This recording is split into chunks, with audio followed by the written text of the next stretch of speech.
And what about love? We talked about money is ultimately a mechanism by which you can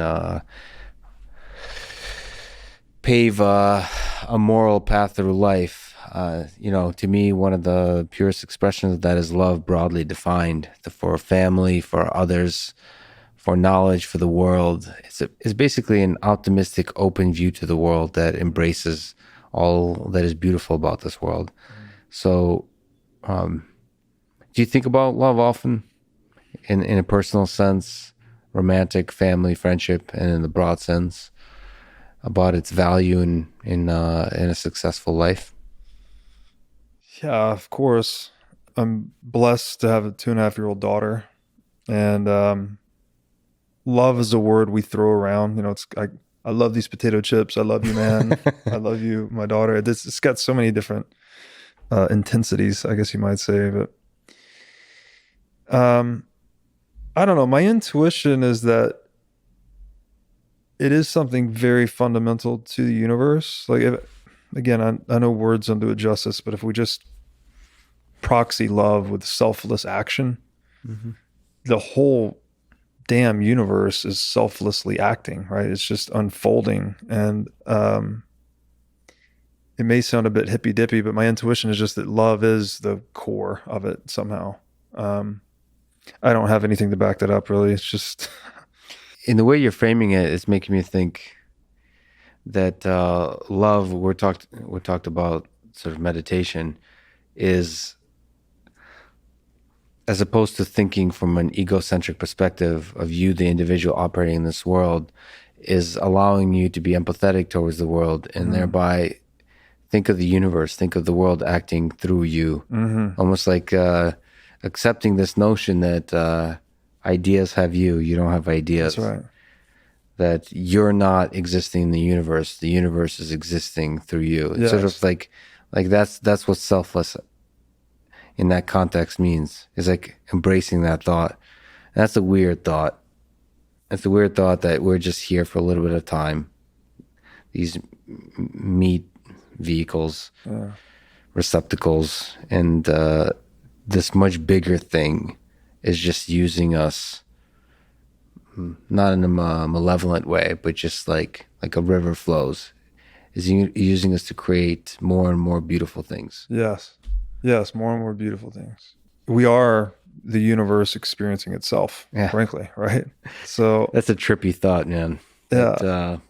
that in some sense the universe created us Yeah. to experience itself. And we are one of the highest forms of beauty that nature has created, right? If we just think one of the most complex and adaptive thing, we're a reflection of nature. And another thing that comes to mind here is that Dalio has this quote where he says, truth, or more accurately, um, an accurate depiction of reality is necessary for any good outcome. So when we think that love or value is primary, I think that too reinforces this thesis that acting out of love or acting out of proper moral action, you're best reflecting the fundamental nature of reality. Mm-hmm. Therefore, you're best creating the best possible outcomes or the things of the most beauty, whether that's your artistic expression, your children, your business, whatever it is. And Jordan Peterson goes deep into that, where you have to listen to that sense of meaning in your life, or you might have some decision on paper that's so great this way, but your heart says no, your heart says otherwise. Um, I've tried to listen to my heart throughout, and I think that creates the best outcomes.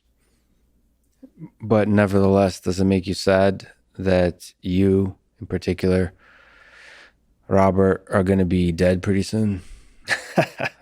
As we talk about scarcity, one of the certain things that ensure the scarcity of the human experience is the fact that you and your consciousness are going to be done. They have a only deadline. only time and Bitcoin are absolutely scarce. I I'm fortunate that I guess I got started on this philosophical journey a bit when I was younger, but I got into Musashi and Sun Tzu quite a bit, uh, who wrote Musashi wrote the Book of Five Rings. Sun Tzu wrote The Art of War. And one of the things that, I mean, these guys were just absolute beasts. You know, they lived and died by the sword, and they were just very great equanimity about all things in life. And I've also found this kind of in the Stoic philosophy, where they just are very cool with everything. And one of the lines there is that the way of the warrior is the resolute acceptance of death.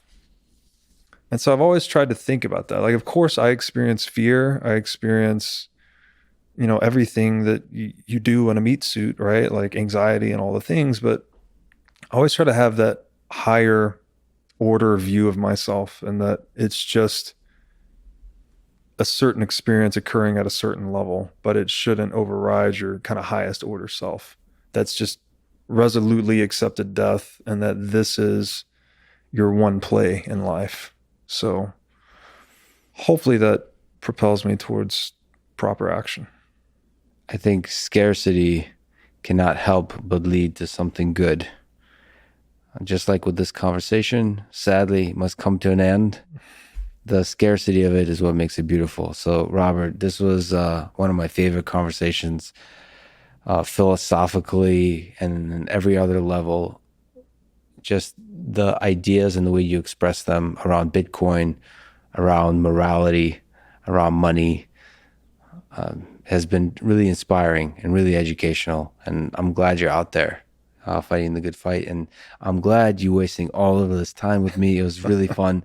And thank you for coming down to Texas and having some good old brisket together. This was really fun, man. This Thanks is so much for awesome, talking Lex. today. Thanks for having me, man.